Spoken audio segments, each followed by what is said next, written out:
My name is Kevin Danaher. I work with Global Exchange. And my analogy is corporate domination has it's the Titanic. It's hit the iceberg and it's sinking. All right, so we got three choices for our political activity. We can run around the decks whining, this boat sucks. All right. We can rearrange the deck chairs and play some different music. Or we can get busy building the next boat, a solar-powered, wind-powered boat, party on deck, scantily clad people with drinks in their hands, dancing to cool music, pull up alongside the Titanic, and people will jump willingly into our boat. Because when you're saying to people, your boat sucks, it's like classic liberal left. We're so smart. You proles are so stupid. You need us to tell you the system sucks. People who are being dispossessed from their homes and getting laid off from their jobs, that the factory got moved to China, they know the system sucks. And they have a much more material and tangible critique of capitalism than we ever will, because with our PhDs and our books, new book, Building the Green Economy, you can get it here.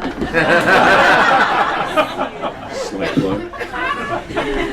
We think we have to go to the masses and tell them because they're so stupid, you know, and I'm overstating the case. But look at left books, and I've written a bunch of these, so mea culpa, mea culpa. It's 95% awful, and then there's a little piece at the end that says, we should have a revolution.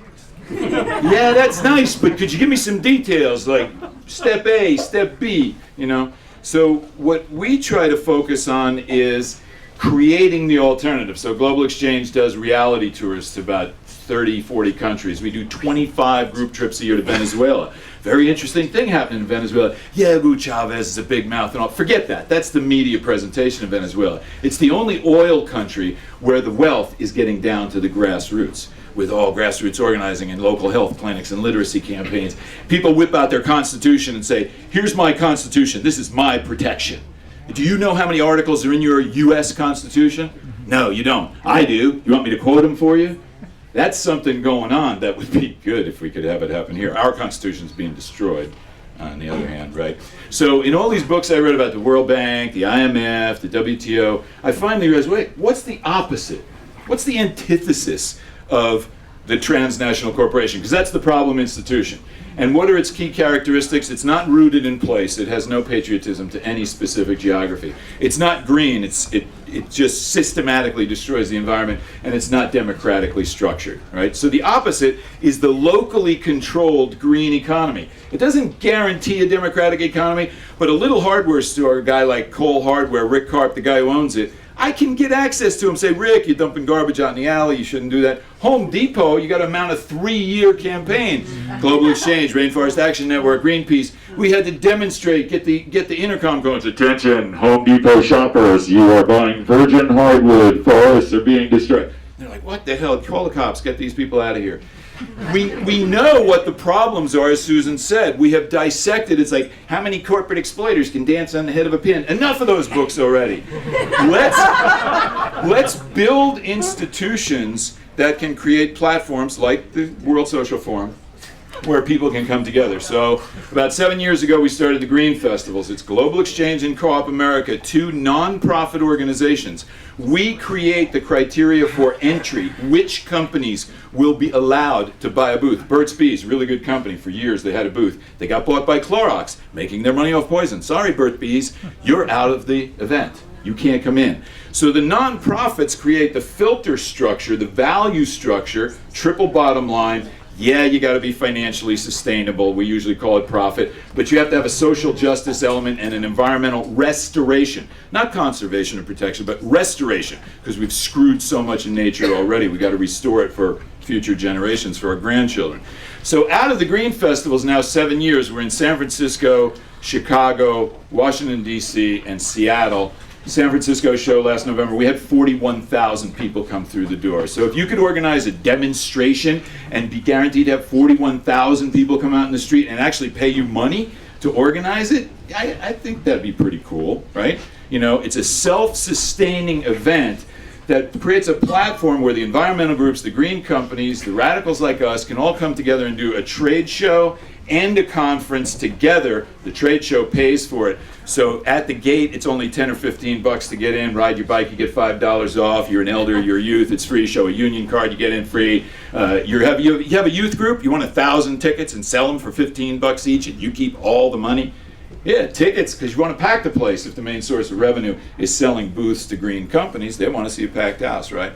So now after 7 years of that, and we have contracts with 500 green companies, we can start leveraging that into some other institutions. So if you go to globalcitizencenter.org, you can run a little video that's a fly-through, an architectural fly-through of a building we've created in Second Life. How many people know what Second Life is? That's not bad, that's not bad. Better. Why is the recidivism rate so low in Second Life? It's like 13 or 14 million members, but only about 1 out of 10 people come back because there's not much to go to. But if you've got a big eco mall where all the green companies have space in it, like the Green Festival, and there's speakers, and you can download Susan George's tape or see videos or audio of all the speakers at the Green Festival, Alice Walker, Paul Hawken, you know, all these great speakers.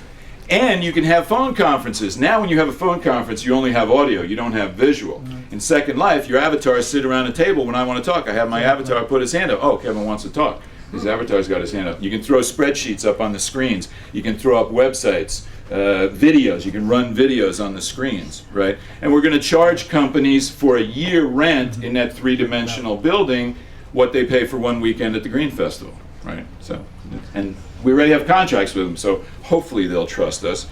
The Global Citizen Center is another nonprofit we set up. It's a real estate model. Nonprofit, again, nonprofit. You know, we trash the developers, right? Hey, we don't want you building your condos. Well, what should we build instead? Huh? Nothing?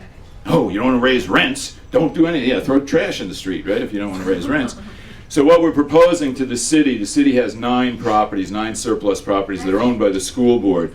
And we're saying we'll construct affordable housing for teachers. The first site we're looking at, it'll take about 70 units of affordable housing for teachers, first responders, cops, firefighters, EMTs, and leaders of local community organizations. So I come to the table with all the community organizations, the police union, the firefighters union, the EMT union, the teachers unions, both of them. You know, we can even put the teachers union's offices in the building, because the other piece is a green commercial building with ground floor Green Mart retail, permanent Green Festival. I'm working with a guy named Craig Broad. He did the Imaginarium. It was an educational toy store chain that got really successful, and it got bought by Toys R Us. He didn't want to sell, but he had venture capital partners.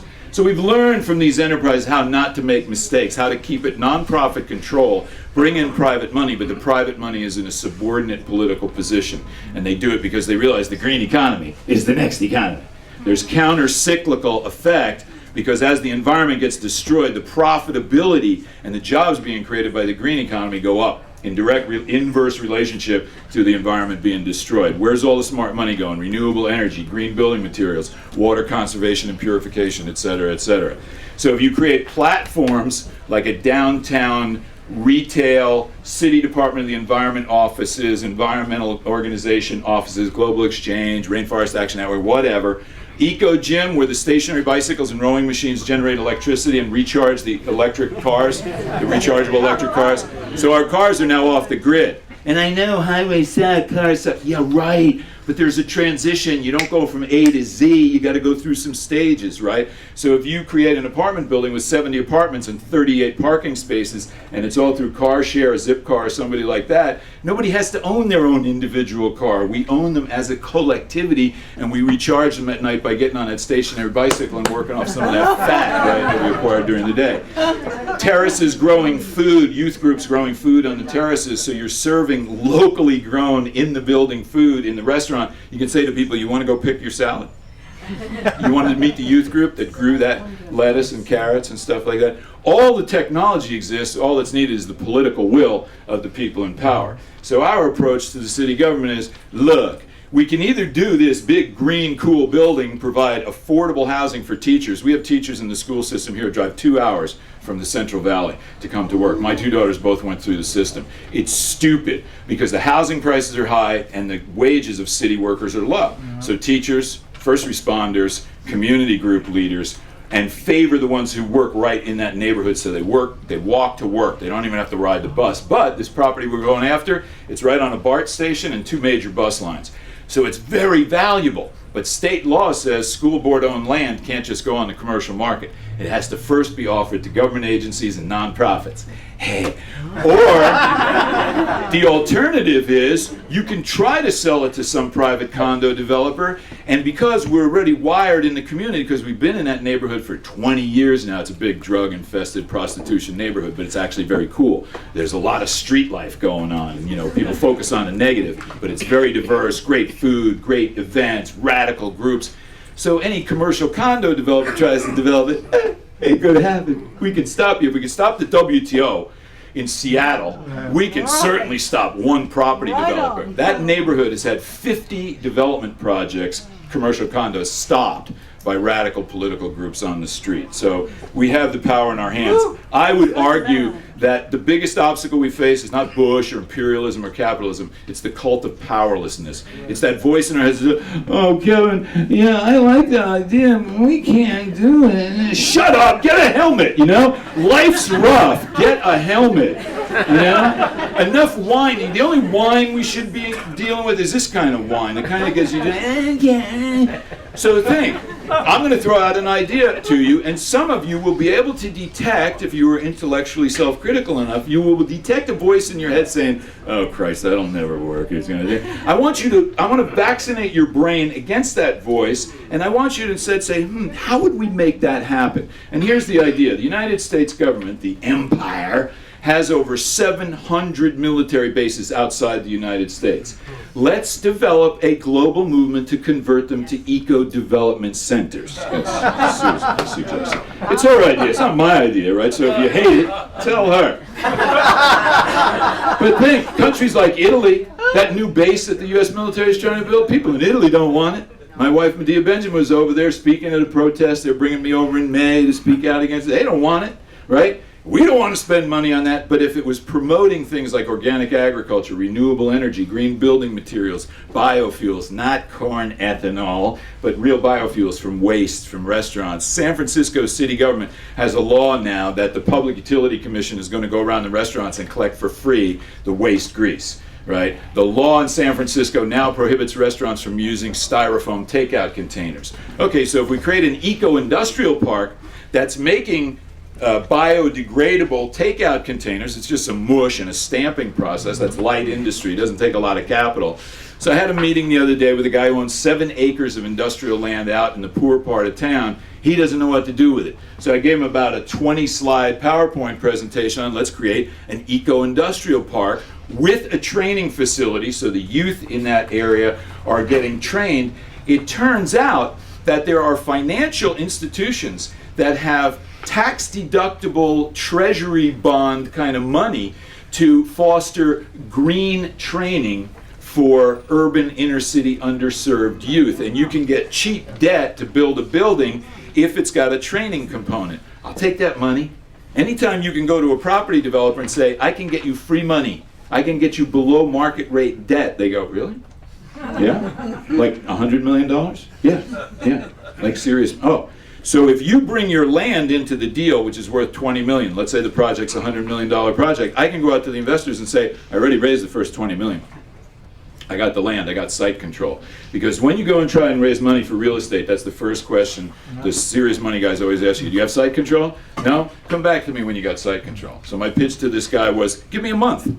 Give me site control for a month so I can go out and hit up rich people and say, come on, we'll create the first eco-industrial park in California, and then spread the model to Oakland and San Jose and Santa Rosa, and it becomes a base for the revolution. My argument would be we are in the early stages of the first ever global revolution. Every revolution to date was a national revolution, sought to gain control of the capital city to run that country differently. If you look at the Zapatistas, when they rose up in '94, they did not rise up saying we want to gain control in Mexico City and run Mexico differently. They rose up against the neoliberal corporate model that was starving their children and cutting down their forests, and they said we'd rather die on our feet than live on our knees. A lot of them had wooden guns that didn't even have ammo in them. And the Mexican military had the ability to crush them, and they couldn't, because so much international solidarity sprung up. We went in the Mexican consulate down here and just occupied it with a few dozen people. Said, you want your consulate back? You get on the phone right now and you call Mexico City and you tell them to pull those troops off. And that happened, and they were getting calls from bankers even saying, no, that's not the way you deal with this stuff. That's messy. We are in a new era. And we have to get ourselves out of this orange alert. The terrorists are going to... Here's the bumper sticker. Steel buildings do not melt. Steel buildings do not melt. They never have, they never will. Kerosene, which is what jet fuel is, burns at about half the temperature you need to melt steel. That whole thing was a production, right? And I know there's people like, oh, conspiracy. The conspiracy theory is that a bunch of Arab amateurs commandeered 4 planes. And Arab, that's not I'm quoting the media, okay? So, if you want to cheap shot me, don't cheap shot me there. And for the first time ever, steel buildings melted. Building 7. When I do talks, I say to people, how many people have seen a video of the towers falling? Everybody puts their hand up. How many people have seen Building 7 videos fall? And a few hands go up. How many of you seen Building 7, the videos? Yeah, because we're informed. I have it on my computer. Anybody who wants to see it, I'll show you. It falls in 6 seconds. A 47-story building. When you go out tonight, look at the Transamerica Tower. That's 47 stories. But imagine as a box, and in 6 seconds, it falls down right in its own footprint. The only way you can do that is with very well computer-controlled, high explosives, thermate, stuff the military controls, and you are guaranteed that no terrorist got in that building for the 5 or 6 weeks to plant those explosives. That's how long it takes, at least. It's months. Because that building housed the FBI for New York, the CIA for New York, the Defense Department for New York, the Securities and Exchange Commission, with all the records of the Enron ripoff, the money they stole from California, tens of billions of dollars. Oh, the records all got destroyed, too bad. Yeah, we'll just do the perp walk with a few of the executives and make the public happy. There's been a coup. The government in this country is the most sophisticated and experienced practitioner of coups d'etat, right? How many governments has the U.S. government overthrown? Why would we think that the boundary of the United States is hermetically sealed against that kind of... They educated the crows, and the crows came back and plucked out their eyes. So our government has been taken over by some rogue elements and the big corporations. They're crashing the financial system. Under Clinton, they started to deregulate it, take away the Glass-Steagall Act that created a barrier between the investment banks and the commercial banks. And they do all these derivatives. Over $700 trillion worth of derivatives are out there. Global trade in goods is about $15 trillion a year. US GNP is about 12 or 13 trillion a year. 700 trillion in derivatives. The system's crashing. We need to focus our attention away from that familiar rut of, I'm a middle-class intellectual inside the empire, benefiting from the empire, but I denounce capitalism. Yeah, that's nice, but that doesn't create an alternative system to replace the empire. We have to make a transition in this country from being an empire to being just a nation in a community of nations. We need to reach out to people in other countries, and I think some big global effort saying we would like to transform these military bases into eco-development centers might have a shot. Thank you for your attention. So people might have seen in the news the other day a piece of the Antarctic ice sheet, the West Antarctic ice sheet, calved off. It's 5 times the size of Manhattan. It's Mother Nature going, hey, wake up, people! Wake up! Right? So what's on the agenda is how do we save humanity from itself? Not by scoring debating points or anything like that, but by creating alternative institutions, by creating that other boat. And I wouldn't call it green capitalism. That's a term I've had thrown at me a lot. I'd call it eco-socialism. How many books do I have to write from a Marxist standpoint critiquing capitalism before I get just a tad of credibility on that? I might know something about what I'm doing. That 20 years ago we started an organization that now has a $7 million a year budget with 40 staff who get paid good salary, good benefits, full medical, dental, doing radical political organizing. How many of us got arrested? Global Exchange staff, some of the people in the room, shut down Chevron offices downtown on Wednesday the 19th, and a bunch of us got arrested. And we do that on a regular basis, but we believe in creating institutions. Yeah, we write books. I write books. Yeah, great. But it's about creating institutions that can create good jobs for people.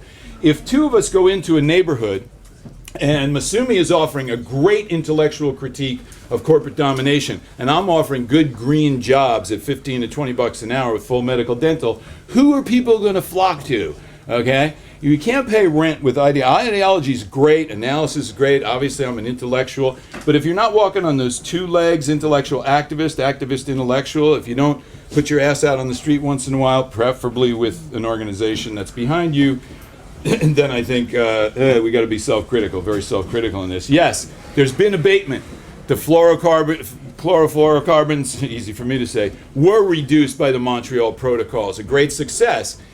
For every one success, we could also be negative and say, oh yeah, but there was this one that was just bullshit, NAFTA, WTO, etc.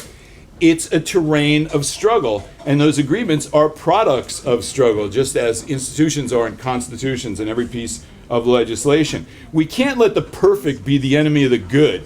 It's really easy for us intellectuals who are comfortable to go, oh, that won't work because blah, blah, blah, blah, blah, blah, blah. Roll up your sleeves and make it work. Let's create these institutions. We've got to vaccinate our politics against this negativity. I always say to people when I do public talks and be, oh, Kevin, you'll never be able to change. We're screwed, man. We're doomed. The Antarctica's melting. Yeah, I know. I say to them, okay, picture someone you really love, your most beloved person in your life. They're in a second floor window in a house that's on fire and they're screaming for help and there's only one passerby going by on the sidewalk. What do you want that person passing by to be, a cynic or an activist? Yeah, you want him to be an activist because it's your loved one who's going to get fried. Well, the world is on fire and there's a screaming child. 30,000 children a day die from the effects of hunger, roughly. Susan has written whole books about this for decades. And yet we plug our ears. We do the cynic. Oh, you can't really change things. My favorite is people come up to me after talks, they say, you know, I agree with you, but I'm only one person. What can I do? You're only one person? Really? I'm 8 people. Nice to meet you. What are you talking about? You know? Unless you have a multiple personality disorder, you're Siamese twins, everybody's only one person, okay? Let's get that off the table. I'm only one person. Oh, fuck you then. Get out of here, you know. Every one of us has a bubble above our head that is saying, I'm only one person. I'm only Look one at us person. together. So, yeah, when we engage the state, how many people here work for a university? And how many of them are state institutions? Yes, of course we can be co-opted by the state, but we have to take I want to take it over. Walmart, let's take it over. Let's change it. What do you think, we're going to make it go away? I said to somebody today that was ranting against Walmart, yeah, I have a critique of Walmart too. They suck. But if you were appointed CEO, what would you do? Blow them up? Shut it down? What do you do with all those workers? Oh, screw them. They're just unemployed. No, the workers in China who are making all that crap, right? Oh, tough luck for you. Yeah, that's a great working class analysis, really sensitive. So yes, we run the risk of being co-opted. I run the risk of being co-opted by anybody that I have a relationship with. And that's where love and solidarity comes in. That's what this is about. Che Guevara told us that. In the last letter to his children, he said, always be able to feel very deeply any injustice done against anyone, anywhere in the world. That is the most beautiful quality of a revolutionary. If you take the first 5 letters of revolutionary and you turn them backwards, it spells lover. That's got to mean something, right? So now I propose another term, solutionary. We go beyond revolutionary and we be solutionary, because revolutionary has that tone of negative, we're going to destroy you, smash the state, smash the fascist insect. Yeah, that's going to really attract a lot of people to our movement. I got a bowl of vinegar here. No, it's honey. Honey is sweet stuff is what brings people. So yes, there's a high level of opposition to the empire within the U.S. military, within the police force. We have captains on the San Francisco police force who listen to KPFA, who hate Bush, and they collaborate with us when we do demonstrations to make sure there's no violence, no messy stuff, etc. With regard to Walden's question, can capitalism survive the crisis and solve the problems? I wish the gentleman who raised this could have stayed. The answer is no. No. Capitalism is self-destructing, just like what destroyed nuclear power? Capitalism. It's not profitable. Without the state, without the nanny state, without massive amounts of corporate welfare, nuclear power just doesn't work, right? So capitalism as we know it is not going to survive. The question of what will the next system look like is up to us. That's an activist question. It's not an intellectual question. It's an activist question. And at Global Exchange, because we were so far left, starting 20 years ago, we were able to use enterprise as a revenue-generating mechanism so that less than 10% of our $7 million a year budget is from foundations. We don't have to go begging on our knees with knee pads onto the Rockefeller Foundation. No, we're too radical. They got corporate lawyers on their board. We're anti-systemic. But by using enterprise, each of the 4 stores pays for itself. The reality tours pay for themselves. The books pay for themselves. The Green Festival, $3.5 million a year budget, started with a $30,000 grub stake with 30-some people, 40 people getting jobs. That enterprise, if you're not exploiting people and you're not exploiting nature, and then you put the profits back into the movement as a nonprofit, it can't go into my pocket. It can't be me having a Mercedes. I paid myself $28,000 last year. I'm 57 with a PhD in 12 books, 13, whatever. You know, it's not about me or I. It's about us, we. To save the ecosystem, we have to transcend the ego system and learn how to be part of one race, the human race, a big family where we embrace each other, care about each other. Nobody left out of the lifeboat. Every child gets saved. No child is worth less or more than any other child on the face of the earth. That moral authority will win. Will win. Our position is better. Our facts are better, and our moral authority is better. They have the guns and the money, and we have facts and moral authority. If God is giving out cards, dealing out the deck, and says, you want guns and money or facts and moral authority? I'll take facts and moral authority anytime. We're going to kick their ass, but we're only in the early stages of it. So here's the consciousness you need, and I'll leave you with this. Emergency heart. Fix it yesterday, not tomorrow. But mentally, the consciousness that was possessed by the Masons who laid the foundation layer of the cathedrals in Prague that took 4 centuries, or the other cathedrals in Europe that took centuries to build, they knew they would not see the final product of their work. But they knew they had to do very solid, precise work because of all the weight that was going to come on top of their structures. We here alive today are responsible for creating the foundation layer of a future democratic, eco-socialist, whatever you want to call it, economy where there's not one starving child, no clear-cut forests, no war, no prisons. That will come about. It's just a question, how long is it going to take, and how many people are going to have to die in the interim? That's it. And who's going But to it's do going it? to. And who's It's going us. to do it? It's us, not somebody else. It's not God. It's not Jesus. It's not the leaders. It's not Barack Obama. I hope he wins. But, you know, it's us. The book that we just did, Building the Green Economy, it's all about grassroots success stories. Because with Bush in power, people realized the solution is not going to come from Washington. We have to do it. And people went out and they organized. And that's the key lesson of the book.